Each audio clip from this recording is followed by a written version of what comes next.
All right, I thought I would do another read aloud from Robot Uprisings. This time it is a story about nanotechnology.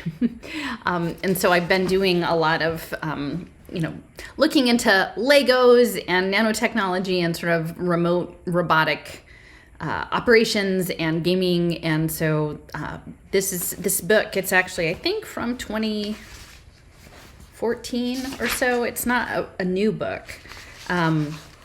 2014, so it's been out a while, and the author of this short story, the title of the story is called Nanonauts in Battle with the Tiny Death Subs, and it's by McDonald, and he is an Irish author, science fiction author. So, it's been around for a good bit now. We torpedo the killer robot death sub just off the islets of Langerhans. It's been a long chase, days spent stalking the trace, up through the arches and the long fibrous loops of the pancreatic cytoarchitecture. There are a million islets, many, many places for a rogue nanobot to hide. A slow chase, too, hunting, hiding, moving, scanning for a trace, trying to hide the noise of our hunter-killers firing up their drive flagella among the general endocrine traffic roar. The president's pancreas is a noisy place. But our target is a rogue, all right. No mistaking that signature death sub echo. It tried to hide in a flotilla of neutral nanobots, but once we have the signature, we never let go. We are relentless, we are remorseless, and we never, ever stop. And the death sub can't change its signature unless it stops being a death sub, which would be good. I mean, it would be one less of the little fuckers. We catch it before it begins the evangelizing process, a plus. Once the conversions start, we can be hours, days sometimes, taking out the fresh recruits. Time the dark side sub can use to slip away. But now we can simply spray and sterilize the neutrals without even slowing down. Sometimes we get lucky and we sink the target before it even knows we're there. Not so today. Not so for several days. I mean, they've gotten good at detecting us as we detect them. They're evolving new techniques. We'll counter them. They evolve. We design. Let's see who wins the Darwin Wars. And so we'll slip into stealth and stalk. The death sub tries to throw us off with false echoes and synthesized signatures. Please. That didn't even fool us on the day one of the nano war. It tries decoys and tagging friendly cells as black hats. Do not insult us. And in the end, among the million islands of the pancreatic archipelago, we run it down. We anchor it with tractor molecules, we fire up the torpedoes, and Fago its nanobot ass. Go nanonauts, nanonauts ahoy. We watch the shredded chains of pseudoproteins tumble away as the neutrophils swarm in like sharks. Inside the president's body, when she had a big question, she does this thing. Her eyes go wide, and at the same time, her lips open, just a tad. Not super open, not goob-moosh open. I mean, that's a French expression, meaning catching flies in your mouth. But the bit that slays me is the way her bottom lip catches on her upper front teeth, just a tiny pull, just enough to pucker the skin and no more. That to me says, woo. I have to say, slaying. A tight shave and a little concealer for the perfect top coat. I blew up quick. Concealer has saved my ass many more times than I can remember. Boys, you need concealer in your guy drawer. You need it. Your skin will be like the blush of a peach in the first light of an Aphrodite dawn. Girls, check these things right away before you even notice. Flick of the eyes, dish dash done. Old pickup artist trick. The president, the VP, most of the senators, almost all of the bankers, your 1%. The Pope. I haven't been inside the Pope yet. That would be a privilege, but I'm not Catholic. I lean forward so the little Orthodox cross falls into the light. Another pickup artist trick. But I am no pickup artist. I am a warrior, and I am on R&R. Greek, Cypriot. Cyprus is an island of the Aphrodite, the goddess of love, risen from the wine-dark sea. My home is Kalavassos. It's beautiful. Most beautiful place on God's green earth. The gods live there still. The mountains go up behind my grandparents' house, and in the evening, the last rays of the sun turn the mountaintops pink. And down in the valley, in the notch where the road goes, there is glitter, so bright it would blind you, of the Mediterranean. My heart lives there, even while I'm here fighting, my heart lives in Calabasas. And when this war is done, I will go back and I will go to the little church on Ios Pente Lemon, and I will kneel before the iconostasis, and I will take off this cross and kiss it and place it there among the icons of the saints. I can see her exhale as she shakes her head slowly. That's wonder, not disbelief. And it's true. Well, maybe not the bit about hanging the cross on the altar screen, but they love that bit. That's another thing for the Guide brothers, old-time religion. So how does a boy from Calabasas in the Wine-Dark Sea come to fighting killer death subs inside the body of the President of the United States? But hold it. Don't show it. Don't lose it. I'll tell you, but first let me buy you a drink. Now, when I say torpedo, it's actually torpedoes, and not even very small ones. Not missiles loaded into tubes and fired out and exploding, fire one, fire two, torpedo running. And we're not submariners. We're not even very tiny ones. I mean, come on, that's Disney. There's no physical way in this universe you could take an entire attack sub and its crew, shrink them down to the size of a cell, and inject them into the bloodstream of the president. And not just the president, but all the other rich and powerful popular people who thought nanotechnology would make them like gods. And got a hell of a surprise when their stab at immortality started to eat their brains. And the Pope, not forgetting the Pope. Actually, it's way smaller than cells. Cells look like apodosauruses to us, like clouds even. The point is, physics says no. Sorry, this is not Inner Space 2 or Honey, I Shrunk the Kids even smaller. It's analogies. We need analogies. We fight by analogies. The islets of Langerhans, they're tiny nodules about 0.5 millimeter in diameter. What they are to you, my friend, are analogies. And so on our screens, we see steampunk submarines and Baroque architecture, which is a nice touch. I mean, very Jules Verne.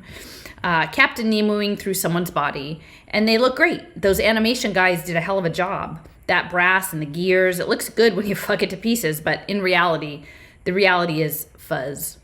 Fuzz and glue. Brownian motion and high viscosity fluid. See, losing you already. Cute brass subs with portholes are much easier for you to deal with than biochemical signatures and protein folding and ion transfers. Easier for us too, but we are scientists first and foremost, so the reality is always in our minds. We are not seduced by magic. And we're in the big box, an aluminum shed at the back of the U.S. Naval Academy in the unsexy area where they make the deliveries and have the heating plants and the server farms. It's kind of atavistic thinking. We move through fluid, so we're Navy.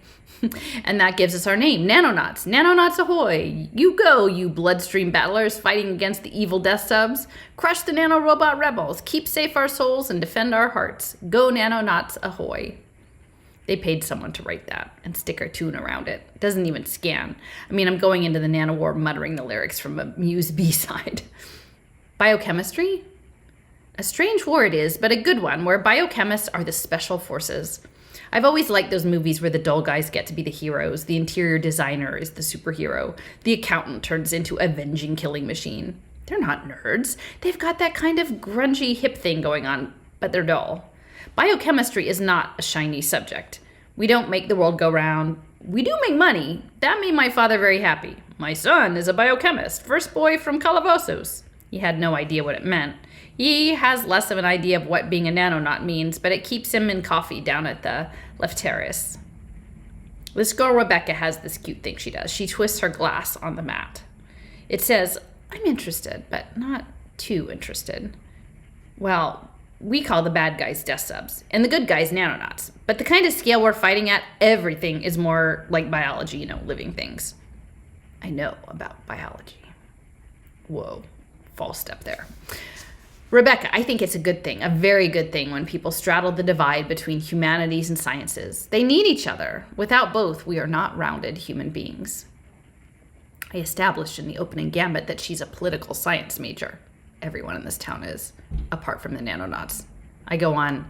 Everything happens at the level of molecules, sometimes even individual atoms. It's chemical warfare for real. So how does a guy from Calabasas... I like the way you say my home. She smiles, but it doesn't let me derail her.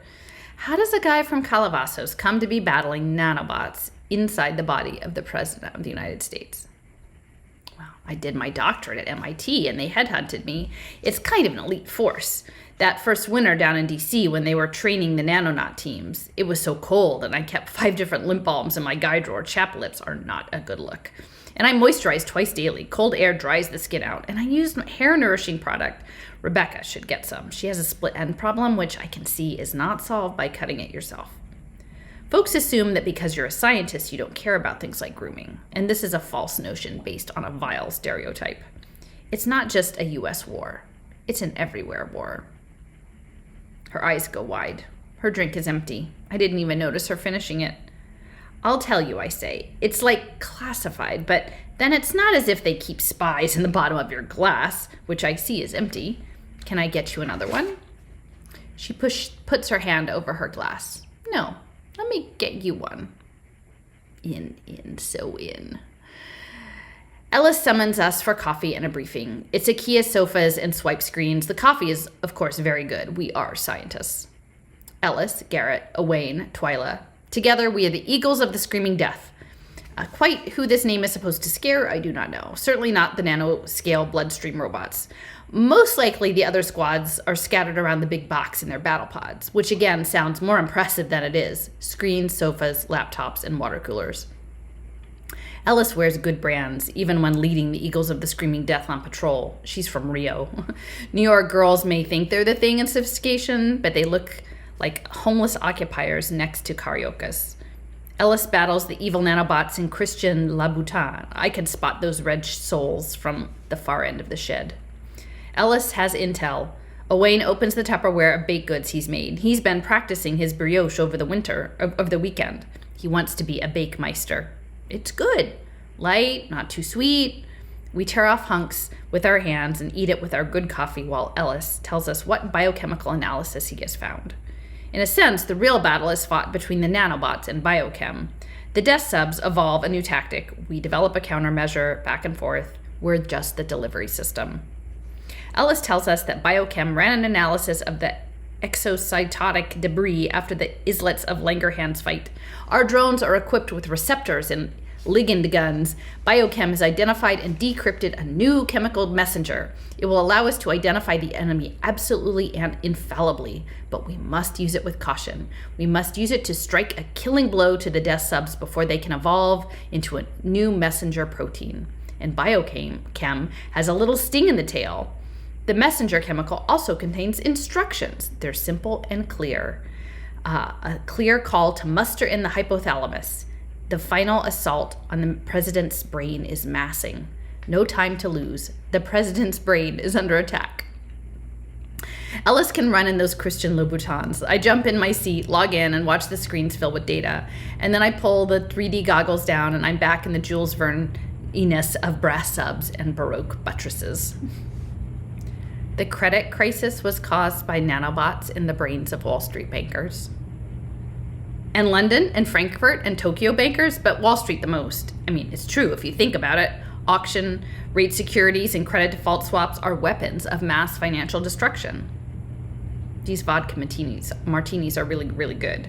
I pick the Pirandello for R&R sorties because you get professional clientele and the bartender does the best martinis I know.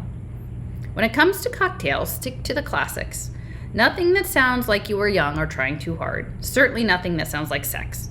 Classics.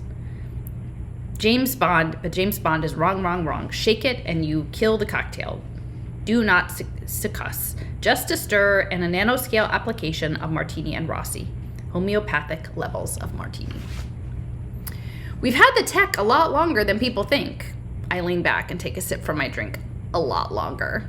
The 1% doesn't want you to know about it. Blood scrubs, cholesterol cleaning, enhanced attention, concentration, memory, telomere repair. That's a 300-year lifespan to you and me. And if it gets you into the street, well, that's a recipe for revolution. You're telling me, she says. I have to be smart here. Diplomatic. That I can do. Cypriot charm. The loquaciousness of the gods is on my lips. Do you believe me? I ask. To be honest? Be honest. Honesty is the soul of every human relationship. Not really. That's honest. And are you honest? I am, I say. Eye contact. I've been graced with long lashes for a guy and naturally full, bless my Mediterranean DNA. It's hard to believe. Which bit? Okay, so she takes a suck from her glass. Some green stuff gets clogged in the end and makes a rattling sound, which I can forgive. Then nanomachines. Nanobots. Those I can kind of understand, but these nanobots clumping together in the brain and forming some kind of alien mind parasite? That's a good line. I must give that to the squad. Nanonauts versus alien mind parasites. That kind of has its own agenda and a plan and wants to take over the world. It is a slow plan. It has taken years to evolve, but once it gets to critical mass, everything goes at once. But why do you think certain people all seem breaking weird at the same time? Nanobots. All the mega rich. And the Pope. It does make a kind of sense. Trust me, I'm not doing this for all of us. I'm doing this for all of us, for the future. I think I might need another drink to get my head around this, she says. Try the martini, I say. It's classy. The president is reading to kids in an elementary school in rural Ohio while the eagles of screaming death tear apart phalanxes of death sub attack drones swarming down the infundibular stem of the pituitary stalk. We've almost burned out our helical flagella on the run up to the anterior cerebral artery. When you're piloting a drone a few microns across, the human body is a big place. The cerebral artery is a river wider than a dozen Amazons, longer than 100 Niles, and every millimeter of the way we are under attack. Wave upon wave of jihadis and nanobots recently converted by the death subs to suicide attackers throw themselves at us. We tear them apart with our biochemical signatures, with our biochemical blasters, drive through the glittering wreckage. We surf the wave of hot, pumping presidential blood, but each wave is a delay, and with each second we lost, the death sub drill rigs dig a little deeper into the blood-brain barrier. To the hypothalamus, Ellis cries. I'm going to use the S word today, now. Singularity. There, that's been said. We always thought that when the machines woke up and became smart, it would be the defense grid or the stock market or the internet or something like that, big and obvious. We never imagined it would be a revolution too small to see. The nanomachines that the 1%, more like the 1% of the 1%, put into their bodies to make them healthy and long-lived and smart. We never thought that those millions and billions of robots would link up and evolve and get smart. Things that aren't intelligent in themselves, in their connections and numbers, becoming intelligent, like the neurons in our brains, individually zombie stupid, together the most complex and glorious thing in the universe. A mind. Nanomachines, building brains inside the brains of our rich and powerful, brains with their own personalities and values and goals, moving and shaking the movers and shakers, making the world right for them and their hosts, the tiniest singularity. A cry. Bakemeister Owain is down. I see Death Sub's sticky missiles swarm in his point defense molecules. He kills 10, 20, 100, but there are too many, too many. His sleek and shark-shaped drone turns fuzzy and gray as sticky after sticky clings to his hull, and within moments he is a ball of fuzzy wool, and then I hear the worst sound in the world, the sound of hull plates being wrenched apart as the stickies contract, like bones snapping, like a spine ripped from a living body. Wayne is down. I flick out of the simulation for a moment to see him push up his goggles with a shit and haul himself out of the chair. He shakes, cramps out of his thighs and wrists. We have reserves inside the president, but it will take a few minutes to log them into the sim, and by the time Owain pilots it back up to the combat zone, it will all be over, one way or another. Fight on, Ellis shouts. We're almost at the diaphragma celle. Ahead of us are insane ranks of death subs, arrayed, wave after wave. I arm my torpedoes and fire up the flagella to maximum and hurl myself towards them. Alala, I yell, the goddess whose very name was the war cry of the ancient Greeks. Eja, Eja, alala. You can't actually see inside the president's body. This is a good point, and it takes a moment for its intelligence to sink into me. Or maybe it is the martinis. That is true. I say some of the nanoscale weapons we use are on the angstrom scale, so they're in fact only visible in the X-ray or gamma-ray spectra, or even scanning electron microscopes. This is the three martinis talking. Rein in, rein in, rein in the guy, tech piling the girl when she starts to show some science. But humans are visual animals, so we operate the ROVs through a screen-based analog. But in reality, it's all chemicals. I mean, really, we hunt by sense of smell, like sharks. Sharks hunt by chemical trails in the water and electrical fields. That's us, top predators. I was thinking of those dogs they have in France, she says, like the ones they train to hunt down the truffles. I read someplace that they're better than pigs because they have better noses and they don't eat the truffles like the pigs do. I would rather be a shark than a truffle-eating dog, I say. And a pig. What do you say? She giggles, covers her mouth with her hand when she giggles like she's scared of some of her soul may spill out. I love that in a woman. And we're even. Tech dump versus ego puncture. I'm starting to think where to take her afterward. It is kind of clever, I say. They paid a bunch of animators from Pixar to come up with the interface. It looks like a game, I suppose, in the sense it is a game. One of those types where you have to work your weapon combos in to get the max effect because the AI learns from you and adapts the bosses to your fighting style. I'm not really that into gaming. I mean, my housemate's got that Kinect thing and it's fun, but really all it gets used for is dance yourself thin. For a moment, a dread moment, a sick up in your heart moment, I feared she was going to mention a boyfriend. The male, Rumi. Then it's dancercise, and I am sailing clear. There's a Latin American place with a dance floor upstairs and a good DJ. Tango never fails. It's a combination of passion and strict discipline. Well, it's like that, but with a lot more screens, and we use pull-down menus on a 3D heads-up display rather than bashing the X button. But we have gamer chairs, those low ones where you're more or less on the floor with the built-in speakers, and we wear our own clothes. Really? I flash my lapels, which are narrow and correct for the season. Well, this is my superhero suit.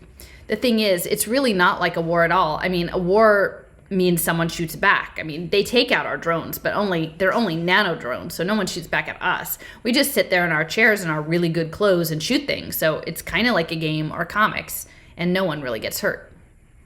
I'm glad, she says. Time. It's time. I lean towards her, and the light from the inside bar gleams from my cross, and she too leans towards me.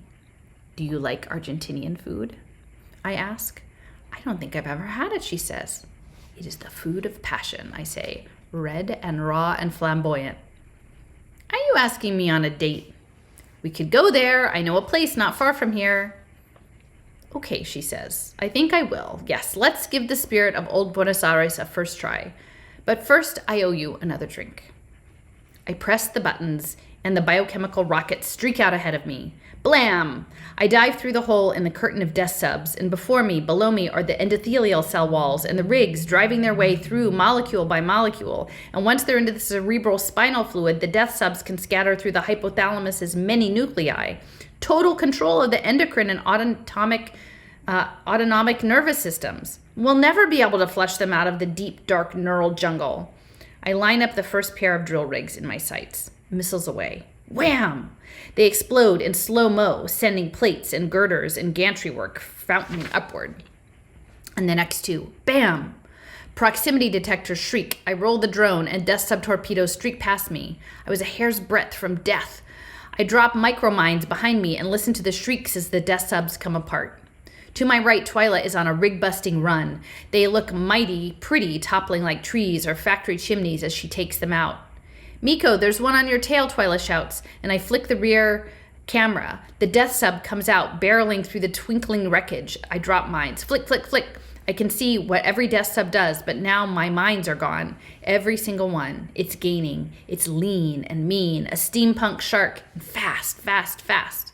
I load up torpedoes in the rear tubes. Fire one, fire two. The death shark rolls this way, that way. Easy. Easiest thing in the world. This is not good. This is exquisitely bad. This I have not seen before. This death shark, it knows us. It's new. It's smart. It's evolved.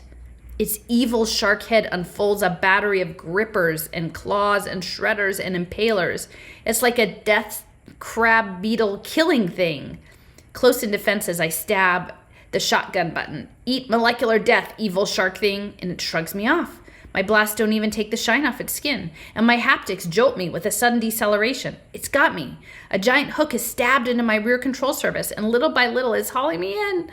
I gun the flagella, molecular motors scream, and then I dive forward as the restraint is released, and when I call up my rear camera, I see the death shark unraveling like ink dropped into the water. And then Ellis blasts through the squid black ink and disperses it with her flagella. Gotcha, Miko. After that, it's killing time. We burn, we blast, we wham, we bam. The death subs scatter, knowing their evil plan is thwarted. But Garrett and Ellis stalk the outer fringes of the Cella Turcica, covering the exits, while far below the pituitary gland shines like a vast endocrinal moon. We sow death, we salt the fields. Wave upon wave of chemicals sterilize the survivors. Those evil death subs will never reproduce and try to possess the President of the United States. We won! We won! I hear Garrett's voice shouting, "Victory! We have victory!" like that English actor in the battle Helm's Deep. We saved the President's brain! Go, Eagles of Screaming Death! I blink out of sim and push up my goggles. I lift up my cross and kiss it. In the next chair, Ellis, her own goggles up on her hair, grins in a way that is very ungroomed and non-glossy, but totally honest and right. Now for the Pope, she says. But first, we just earned ourselves some serious R&R. So no to Argentinian food? I ask. This is weird. This is unexpected. This is not in the script. Not that I use a script, understand, but I come back from the men's room and they have this little spritz of cologne, which is a nice touch, a nice extra freshness and confidence. And she is standing with her bag and her wrap. How about Egyptian? Jamaican? I know a really good Greek Cypriot restaurant out there in Bethesda. The owner comes from the next village. We have the same priest. No, I guess I'm not hungry. Those olives filled me up. And I feel a little stunned, a little dazed. Woozy. Not 4 martini woozy, world woozy. What happened? I was flying right. I was on the glide path in, landing on autopilot, and now she's leaving without a word, an explanation, a mobile number. I'm sorry, I was talking about myself, yada, yada, yada. I know, it's a terrible fault. Well, yes it is, she says, which makes me feel worse. But you know, I have enjoyed talking to you, and thanks for all the drinks. Half the drinks, I say. Modern. I feel like the room is telescoping away from me like that shot in Jaws. This is crazy. It's like every voice in the bar is in my head. Thank you for letting me do that. But, well, I do have to work tomorrow. And she turns away, turns back. Miko, tell me, what you were saying about the nanobots, the tiny death subs, I mean, is it always the rich? I mean, do ordinary people ever get them as well? Well, you'd need to be a lottery winner or some kind of mad day trader. That never happens. You sure? She says, and she taps the top of my martini glass. Have you ever thought maybe they have started to shoot back? Tap, tap, tap. And then she throws her wrap around her, and out she walks. Heels, tap, tap, tap. And so that's the end of the Nanonauts story from Robot Uprisings. And yeah, I think we should, I think it's worth considering what's happening with mixed reality interfaces and biochemistry and building blocks and virtual fabrication and the singularity. Where is all of this going? This was something that was sort of imagined in 2014. Seems like we've walked pretty far down that road already. Well, anyway, thanks for listening.